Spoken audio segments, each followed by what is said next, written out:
Tell me about your experience moving to San Diego. I had some friends that actually lived here that I met before I moved to the United Yeah. States, and they loved it. And I never really heard a bad thing about Yeah. San Diego. San Diego.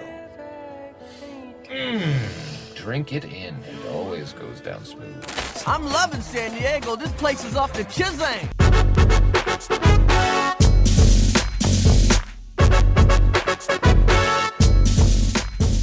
Welcome to Restaurant Influencers presented by Entrepreneur. I'm your host, Sean Walchef. This is a Cali BBQ Media production. In life, in the restaurant business, and in the new creator economy, we learn through lessons and stories. We are filming today at Shorebird, San Diego, on the San Diego Bay in Seaport Village, overlooking the Coronado Bridge. It's one of the most beautiful restaurants that I've ever sat in. I grew up in San Diego, and I had no idea a restaurant could be this magical. Thank you, Chef Bert, for your hospitality. Thanks and for welcome having to the me. show. Thank you so much, guys. Well, I think you're having us, so Well, thank you for thanks for having coming us by, and thanks for having inviting me us on the and letting cast, us of course. take over. Can you share high level about your restaurant group? So Wild Thyme, like I said, is started by Heinrich. So Heinrich's South African. It's not a very big corporation. It's one owner. Yep. And so we kind of still run it as a family business, of course. Very tight connection with him and my boss, Jay. So he's our culinary director. My job here is I'm a corporate chef. So I oversee the new openings of the Shorebirds. And then I stick around to make sure everything goes well. And I check in with the other guys to make sure they're all doing well. That's kind of my position. As Wild Thyme, as a restaurant group, we have a few different main brands. So our flagship for sure is Shorebird. Mm-hmm. It's our biggest and most outstanding brand, I would say. We do a little bit of everything too. So we have our Mexican restaurant called Mole. We got 2 locations on that one in Palm Desert and in Sedona. We got 5 locations now on the Shorebird. We also do a really nice thing is Jaybird's hot chicken. So it's a really good Nashville hot chicken. And you should for sure go and try it out. We will try the it. closest one will be Huntington Beach. Okay. So just so you guys know. And then we also do very nice events. We got a big Formula One event coming up, so we will be catering the event and the how do you call that, where they watch the race at the Lara Hotel. Mm-hmm. And that's what's keeping me busy right now, aside from the restaurant. So. That's amazing. Can you share a story about how did you find this position? I was kind of rolled into it without looking for it. So, like I said, I met Heinrich back in Mexico. I was working in Cabos. I was running a Cocina del Autor, which is a really nice fine dining restaurant out there. I was doing that together with Sydney Schutte, who's a Michelin star chef from the Netherlands in Amsterdam. And like everybody, when the pandemic hit, everything kind of changed, and I was looking for a change too. And that's where Heinrich came in. I was telling him I was looking for something else, that I might not see them again as regulars. And he convinced me to come to the United States. Amazing. And then, long story short, now we're here. That's when I understand you grew up in Denmark. In Belgium. In Belgium. Yes. When did you fall in love with food? As soon as I remember, I'd love to eat. That was the first step. I was always hungry. Yes. And I just started by helping my grandmother and my mother cook. Very soon, I would just start cooking for myself, for my family. And I pretty early knew I wanted to be a chef. And then, like, as life goes on, I kind of got on, like, the back of my head. And I just went to, like, the first years of high school. And I was like, I'm not a sit-down guy. And, like, I don't listen to the rules very well. So I found out about this culinary school on the other side of Belgium. Belgium, very small. So for us, it's far away. And they do 6 years of culinary school through all of high school, actually. Oh, wow. It's very hardcore. Like, they train you like the military. Don't walk like that. Don't do this. Wow. But it's very essential if you want to be a chef. It's probably one of the best educations you can get. They start off in the first 2 years with kind of orientation, where you get bakery lessons, butchery lessons, and then they call it hotel classes, which is everything between cooking, serving, and management. And then after the first 2 years, you make a choice. You want to be baker, a butcher, or you go into the hotel business, what they call it, and then you got to learn to serve and to cook. So you can't really pick a side. You got to learn the whole Front of the package. house, back of the house. And the beautiful thing that comes with is we got really nice internships at the end of the last 2 years of those 6 years.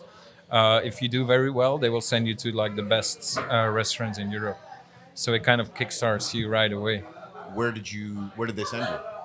Excuse me? Where did they send you? So one of my first internships was the Fox in Knokke in Belgium on the seaside. So seafood restaurant too, very long legacy, a little bit older chef. So when I did my internship, I think he had 2 stars for about 10 years. Wow. Interesting internships. You get molded into what they want you to be, of course. Yes. And then something very beautiful that I loved, that my last internship was actually with Geert van Ecke in Bruges. So if you're familiar with Belgium, you know Bruges. It's the Venice of Northern Europe. Okay. Beautiful canal city with the bridges. And he's like the godfather of Belgian cuisine. He revolutionized the Belgian culinary scene. He was the first to have those 3 Michelin stars for that long. He had 30 years of Michelin stars and 20 years of 3 stars, Wow. which is a marathon run. Yeah. You see a lot of chefs who get to that point, but they don't take Keep it for going. 20 years. Yeah. And he was just like Chef Gusteau from Ratatouille, you know, that yeah. old clumpy chef, and just the best mentor I've ever had for sure. Tell me a story about something you learned working with him. There's so many things I got to pick from, of course. I think for mostly composure, what he really wanted to see is like that you got all the basics down, that you don't come in there and like he doesn't mind if you make a mistake, if it's something new or hard you're learning, but if you would mess up something very easy, that was kind of where he would be, and that was kind of his baseline. Like, get your own basics done, like learn whatever you can yourself. It's like not that much in a way, but like put in your own effort. Everything else he could teach you. And like I said, the composure, be focused, come in the way you would like yourself to come in. Don't go too crazy at night. You know, like put in the effort and they will put in the effort in you. That was kind of his philosophy, let's call it that. How many different countries have you worked in? Let me count real quick. So I started in Belgium, of course. I worked in the Netherlands, then Mexico and the United States. Okay. So 4 is that. Yeah. And what have you learned with all these different diverse cuisines? I think very lucky one is to have Belgium, and because Belgium is pretty much overlapping with French cuisine, so that's a very strong base at least. Netherlands adds in a little touch of innovation. They're a little bit less orthodox, as we call it. They like to switch out a little bit things more. Especially Chef Sydney is a creator. Like he'll invent things on the spot, and that was probably the best part of that experience. He'll combine things that you would think like, what's going on here? Good example of that, we had a little appetizer that was an oyster leaf, smoked herring, which is a very typical Dutch thing. And then we would pair that with marzipan, like European style marzipan, which sweet and smoked herring, stuff like that was lovely. And then coming down to Mexico is just this whole new world that opens up, right? Especially being from Europe, we're not as familiar with Mexican cuisine, or at least Latin cuisine, as we are here in Southern California. So it's just like this whole new world of ingredients, flavors, and stuff that opens up. And then to be able to combine all those 3-4 locations together, which is very symbolic for the United States too, right? It's the whole world coming together and making kind of the best version of everything. I mean, that's the best way I can put that together, I think. Bring me into the differences in operations from the business side of being, because you studied in school and they teach you the culinary arts, but then there's also the business side of keeping a restaurant open, keeping guests happy. What have you learned over the years? For young chefs that are rolling into a management position, just take it. Don't tell them you don't know it yet, and learn as you go. Everything is nobody knows. Like everything that's management orders. Yes. You can learn that as you go. Yeah. You'll make some mistakes along the way, but I would say don't be afraid of doing that, and write things down. I was always like, I got everything in the back of my head. It's not true. Yeah. So just structure yourself in a way, even if it's a little notebook or you make a spreadsheet, and just check yourself. and your people, of course, that's first, but also check yourself if you didn't forget anything. And then it won't always be a smooth ride, but it will be successful in my opinion. Did you know that Toast powers over 140,000 restaurants across the United States, Canada, and UK? It's an incredible company. I am on the Toast Customer Advisory Board. They are proud sponsors of this show, Restaurant Influencers. We couldn't do it without their support. They power our barbecue restaurants in San Diego. If you have questions about Toast, if you're thinking about bringing Toast on to be your primary technology partner at your restaurants, please reach out to me. I'm happy to get a local Toast representative to take care of you. You can reach me at Sean P. Walchef on Instagram. Once again, thank you to Toast for believing in the power of technology, the power of storytelling, the power of hospitality. Back to the show. What have you learned about technology, like technology that you guys use at Wild Thyme to run the kitchens, to become efficient? It's very central. Like, you need it if you want to be as successful as possible. I'm not saying it's impossible without, but you're leaving a lot of things on the table if you wouldn't use it. If you go, for example, what we talked about today, the Kickfin. Yeah. It's smooth. It makes everybody happy because they get their money quicker, faster, in a better way. And it takes a lot of time away, a lot of head worries and people coming back and complaining. So it opens up more time for you, less stress. For platforms like reservations, the more people you can get in, the better. Yes. Like I said, I did a few openings for this company. The busier restaurant it is, the easier it is to manage in a way. Because you can just fully staff, make sure you have all the people, and exponentially you have more people to do more, like the same jobs, of course. The quantities are bigger, but the amount of jobs stay the same. So that's where you bring in the technology to make a restaurant more visible in this technology, and we call it the digital world, of course. Get more people and get more revenue that will keep the restaurant afloat, keep your bosses happy, and make it a little bit easier on yourself. Which platforms are you guys using for reservations? For reservation, we mostly use OpenTable and Yelp because they're very integrated into their reservation and their reviews. And then for big groups, we tend to use Triple Seat. They help you guys out a lot by the contracting and the making up of the BEOs of bigger groups. We do a good amount of groups up here. We have a little bit less possibilities than in other locations. As you see, the restaurant's not too big, but we kind of go by renting out parts of the restaurant, and that's where Triple Seat comes in and makes that a lot easier. Also with OpenTable and Triple Seat, they give you the options to already advise on the people, like what are the options, like you can rent out this part, or we have this culinary experience. Talking about experience, we always have like a seasonal culinary experience where we make a little seasonal menu and you can make special reservations. So we make sure, we got everything ready. And then locally, what we just started is really interesting. Every Saturday, we got right here in front of the restaurant, you got the local fish market. Yeah. So it's smaller fisheries. Yes. We're mostly just owners with one boat, sell directly to the people. So instead of going through the distributors and then to the restaurants, you can just come up here, buy straight off the boat. Amazing. And if you're on time, which is kind of before 8 o'clock, you can literally see them pull it off the boat. Wow. Put it on there and just sell it right away. So what we wanted to do is, for us, it's a very nice experience to take some guests to the fish market. Oh, wow.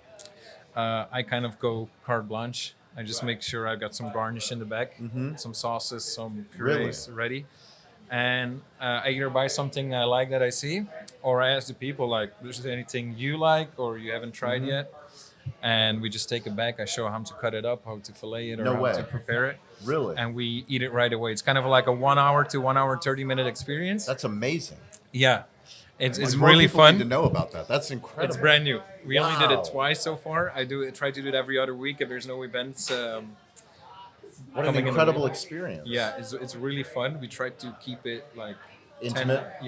10 to 15 people mostly. And it's not too pre-chewed. Like I said, I don't plan it too much.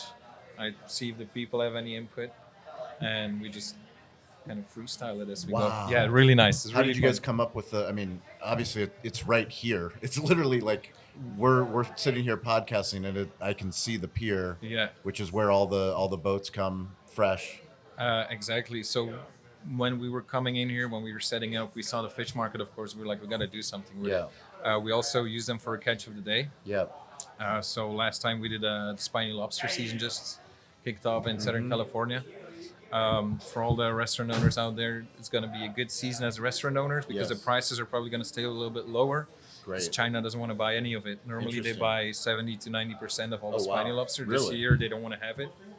So for us, maybe not as good for the fishermen, but for the restaurateurs, the prices are going to stay a little bit lower. So we just got a few lobsters with the people that came in for the visit. I showed them how to make it. There was a lady there that never had seafood before. She used to be vegetarian all her life. So she started out with a spiny lobster. What a great start, right? Yeah. It's only downhill from then. So how do they book? They go on your website? Open Table. On Open Table. Open Table. So it is experience. It will show up as one of the experiences, yeah. Wow, that's such a cool thing. Exactly. Speaking of telling a story, that's a phenomenal story, but how do you approach menu design when it comes to menu design, menu engineering, the recipes? How do you want to tell a story with all the different things that you guys feature here at Shorebird? I think the Shorebird menu is a really nice reflection of what the owner likes and what me and Jay like too. It also reflects a little bit of the rest of the restaurant group. As we'll see, for example, our rock shrimp we have on the menu came from another restaurant called Kai, which is a Japanese restaurant we have in Huntington Beach. It was really popular, and we were like, this would fit in a Shorebird. Rock shrimp, a little bit of Asian touches, a little bit of spicy mayo with the sesame oil. We got a yuzu aioli, but it's not too out of place for a Shorebird. So we got that kind of reflecting in there. We have our Jaybird sandwich on the menu too for lunch. So it's kind of this mix of what we like, what we do in other places, and where we really work with locality, and that's different for every location, is our catch of the day or our specials. We give our local chefs kind of the freedom of do whatever you like, as long as the price makes sense. It's special, like it's not what we already have on the menu, and it has to make sense. Like, for example, we use fish from the fish market for a catch of the day. So that's kind of the 3 points where we let them go and jump off and do whatever they like. But we also try to, with our main menu, we kind of want to be the same over the board. So we want you to be able to go to Shorebird in Sedona and get at least 90% of the same menu. So you can, there's a Shorebird, I love their menu, I'm going to go there. So we kind of try to stay on brand for most of the locations, and I would say that 10% is where we play around with it. Tell me about your experience moving to San Diego. What have you learned? What did you expect? What did you hear about? And then what have you actually learned? I had some friends that actually lived here that I met before I moved to the United States, and they loved it. So I knew it was good. A good place. I never really heard a bad thing about San Diego, or at least not much. So I was really looking forward to it, and I kind of fell in love with it right away. Like I said, I moved around a lot, and right now I'm like, I might stay here. Like, I might tell them we're done moving. But I love going to the beach. There's plenty of that around here. And I used to work in Mexico. My wife's Mexican, so we love being really close to the border. The Mexican culture is very strong represented too. And I think structure-wise, it's a very beautiful city too. I live right next to Balboa Park, so I just walk out of my door straight to the park. Forget about everything else for a couple of days, you know? It's just great. And culturally, there's a lot of things going on here too. Amazing restaurant scene. You got everything going on here. Little Italy has great restaurants. Tell us about the rejuvenation of Seaport Village. It's something that, obviously there's a lot of construction going on, but they're bringing a lot of incredible brands like Shorebird and others in to revitalize this area. Yeah, I think they did a really good job on sourcing their tenants. Yeah. First of all, we came in with they were smart good enough choice. To reach out to you. We got that donut shop just opened up. They do a really great job. Let's see what happens next door where the Edgewater Grill used to be. They're doing a beautiful reconstruction too. I think they did really good picking out who's going to come in. And it's starting to look very good. We were the first ones to kind of the bigger reconstructions to finish up. We're very happy with it. I think it took very long. The the old building. If people are familiar with the Pier Cafe, it needed A refresh. I called it a really big facelift. A really big facelift. Yeah. It took us some time too, but we were happy that we're finally here, and they did a beautiful job with the restaurant. What do you think you do? You're part of all the new restaurant openings for Wild Thyme. What do you think are the most important things for a restaurant tour that's listening to this that you've learned over the years of getting ready for that opening? That same organization, of course, opening up a new brand, which we also did in Sedona with the Stagecoach, is, I would say, way harder. Yeah. Because you're going You don't off know. zeros, so you're just figuring it out. We are lucky with Shorebird that we have a few locations, so we know exactly what we want. And our strong with those openings is we bring 2 or 3 executive chefs from the Shorebird locations, and we split up all the training. So he'll take care of the grill guys, the saute guys, and we'll bring one of the sushi chefs out. And the training is number one, I would say. Just making sure that everybody knows where everything's at and how to make the menu. So when it gets busy, because openings are always a run over, they know where to go, what to grab, and how to do it. And then we keep that core team around for about 3 weeks at least, just so it's not like you're trained, hands off, now good luck. Now we kind of like step by step, take a step back and let them go and see if they make it or not, of course. Yeah. And then I think it would be nice if you could see that at some point when we put in the equipment, we put everything right in its place, and we write already on the hotel pans, like chives go in here, this is where the cauliflower goes, this is the salmon, and we put everything in place already, which helps you to catch all the missing equipment, because you always make 20 different equipment orders when you open up a place. It's just that, like I said before, that organization of just writing things down, checking yourself, and making sure everything's in place. And like I said, we have the luxury of being able to copy paste, and that helps a lot. So we have fortunate that this podcast and Entrepreneur Magazine, we've reached over 71 million people since we started the show. We believe deeply in storytelling and hospitality and the opportunity for restaurants. No matter where you are on earth, there are incredible opportunities, as you are a perfect example that no matter where you are on earth, you can find yourself with an incredible opportunity with a restaurant group. What have you learned now that you're a new dad? That full gas is not always the fastest way to get there. I think that's a really good one. Yeah. Yeah, I was always like putting as much in Burning the candle on both ends? Yeah, just like, no, I got to do this, I got to do this. And my wife was always like, when are you going to be free? And that was... When are you going to be present? Yeah, and that When was you're home, are you negotiable, present? right? Yeah. That's negotiable. And I would take good care of her too. But then when the kid comes in, like you can plan things with your wife. The kid is a whole different. Like they're like, it's now, it's not tomorrow. So that kind of made me not take a step back, but just reorganize myself in a way of making a new priority, of course, and not giving up on work. And like I said, taking a step back. I'm a very hands-on chef, maybe a little bit micromanaging, what I call it. So I kind of learned to be like, my guys know what they're doing. So I'm going to let them know what they're doing. I'll give a little bit of room for mistakes. They make a mistake, we'll figure it out. And not too present is maybe not the right word, but to like balance it out for me to keep the quality here, but also give my life the quality to take care of my 100%. Kids so far. But it's been, one of the most beautiful experiences, I think, becoming a dad. It's the best. And it's the best thing ever. I got a little son. It's a straight copy of me. It's the best thing ever. And like I said, when we were opening, I just brought him in. Just put him in a chair with my wife. And like, do a little bit of work. Go say hi. Yeah, of course. Like I said, we live really close by, so my wife just pops in when it's not too busy. So take my break with them. It's just finding a good balance, of course.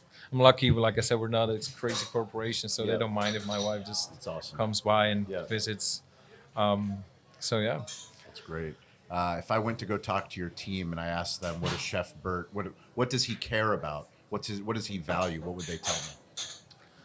I think they would say that their own responsibility. Like I said, I try to give them enough freedom to where they like coming to work. Yep. That goes all the way for making a joke or doing a little chat in between them, as long as it doesn't compromise the quality of the work or labor time, whatever. Like, as it doesn't negatively affect the restaurant, I want to give them as much freedom as possible. But if they go outside of those boundaries, I think they would say I'm very stern. It's like, yeah, don't. That's fantastic. Like, keep it within the boundaries so he doesn't move the boundary. Yeah. Well, if you guys are watching this or listening to this, we're looking for the best restaurateurs, the best chefs, the best storytellers, wherever they are on the globe. We have big plans for 2026 for this Restaurant Influencer Show, and we can't do it without you. So thank you for subscribing to the podcast. Thank you for sharing. Please come and visit Chef Bert and try out that phenomenal Saturday. I mean, what an incredible! I hope that happens every Saturday. I mean, what a cool experience to be able to spend time with the chef and pick, like, literally go to the fish market and pick what you want to eat. And we don't rush it. We like sometimes the guy who started all, his name's Pete. Yeah. He's a veteran of the fisherman over here. He did a little bit of fighting with the city to get this possible. I love it. So when we bump into him, he'll tell What's his name? Pete. Pete. Yeah. So he will he'll talk about how this got together, why they do it. They also all do sustainable fishing, so it's not like the big pulling nets. They'll do long line fishing. And it's all local. They don't go out too much. So cool. It's like 60, 70 miles at most out of the shore. Wow. So it's a beautiful story. It's a nice experience, and it's just fun. It's intimate. Well, we will put links into the show notes for everything that Shorebird is doing, everything Wild Time is doing. Thank you to Nico, CEO of the restaurant group. He was so kind to invite us to the opening and have us here today. And thank you for the hospitality. My pleasure. Anything that you want to leave us with? Any words of advice to the chef or restaurateur? As who specific? Just advice that you've learned. Let me think first. Just never. Don't get stuck on yourself. Yeah. Keep working and learning and exploring. And for me as a chef, it comes a lot from small hobbies. I'll spend a lot of money on equipment. Don't use too much, but like find little hobbies, and that have to do with the kitchen, and then we'll just keep giving give you new inputs to my new hobby is dried meats now. So making biltongs at home. Amazing. Go into sausages and just things Do you have an Instagram? Yes, I do. All right. Well, what is it? It's just Bert Bonnarens, but Okay. And you post on it? not that much. I should. Come on. I should. I'm It's a storytelling podcast. I gotta make We're one. gonna include a link to your personal. I'm gonna make one to showcase okay, all of it. Let's do it. And if you guys want to reach out to me, it's at Sean P. Walchef. Instagram's the fastest. I'm posting stories there all day, but LinkedIn, any of the platforms. I'm weirdly available. We want to hear your story. Please reach out to us. And as always, stay curious, get involved, and don't be afraid to ask for help. We'll catch you guys next episode. Thank you, Chef. Thanks, man. Thank you for watching. Thank you for listening. If you've made it this long, you are part of the community. You're part of the tribe. We can't do this alone. We started, no one was listening. Now we have a community of digital hospitality leaders all over the globe. Please check out our new series called Restaurant Technology Substack. It's a Substack newsletter. It's free. It's some of our deep work on the best technology for restaurants. Also, go to YouTube and subscribe to Cali Barbecue Media. Cali BBQ Media on YouTube. We've been putting out a lot of new original content. Hopefully you guys like that content. If you want to work with us, go to betheshow.media. We show up all over the United States, some international countries. We would love to work with you and your growing brand on digital storytelling. You can reach out to me anytime at Sean P. Walchef on Instagram. I'm weirdly available. Stay curious, get involved, and don't be afraid to ask for help. We'll catch you next episode.